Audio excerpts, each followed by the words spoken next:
ఇది ఆధార్ సెంటర్ అండి. చాలామందికి ఆధార్ సెంటర్ ఎక్కడుందో తెలియదండి విజయవాడలో. విజయవాడ చుట్టుపక్కల వాళ్ళకి కూడా తెలియదండి ఇది ఎక్కడుందో. అయిన వారు ఈ వీడియో చూస్తే ఎక్కడుందో అర్థమైద్దండి అడ్రస్.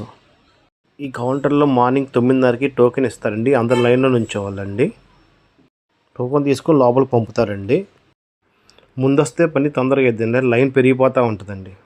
కొత్త వాళ్ళకి ఫ్రీ అండి, మిగతా వాళ్ళందరికీ ఛార్జ్ పడుతుందండి. అది ఛార్జ్ బోర్డు అండి, చూడండి మీరు. లోపల ఫోన్పే ఉండదండి, ఓన్లీ క్యాష్, దాని తగ్గ చిల్లర తెచ్చుకోవాలండి.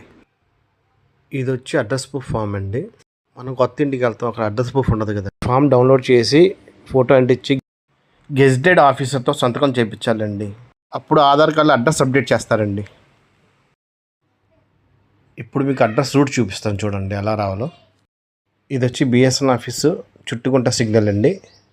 ఇది చుట్టుకుంట సెంటర్ అండి. అక్కడ చేపలు రొయ్యలు అమ్మే ఏరియా అండి అది. ఇది బందరు నుండి బిఎస్ఎన్ఎల్ సిగ్నల్ చుట్టుకుంట ఏరియాకి వెళ్ళే రోడ్ అండి. ఇది సిగ్నల్ దాకా వెళ్ళకుండా ఎడం పక్క సందు ఉంటుందండి. ఆ సందులో లోపలికి వెళ్ళాలండి. అక్కడి నుంచి కొంచెం ముందుకు అలాగే వెళ్తూ ఉండాలండి.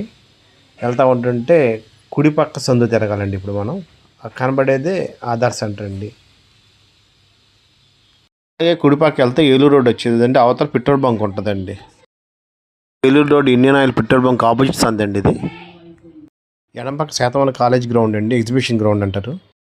ఈ అడ్రస్ చాలామంది తెలియదండి. విజయవాడలో ఉన్న వాళ్ళకి, చుట్టుపక్కల ఊర్లో ఉన్న వాళ్ళకి కూడా తెలియదండి. షేర్ చేయండి, అందరికి తెలిసింది. ఇన్స్టాని, యూట్యూబ్ ఛానల్ని ఫాలో అవ్వండి. లైక్ చేయండి, షేర్ చేయండి, కామెంట్ చేయండి, సబ్స్క్రైబ్ చేయండి. అడ్రస్ అండి, చూడండి.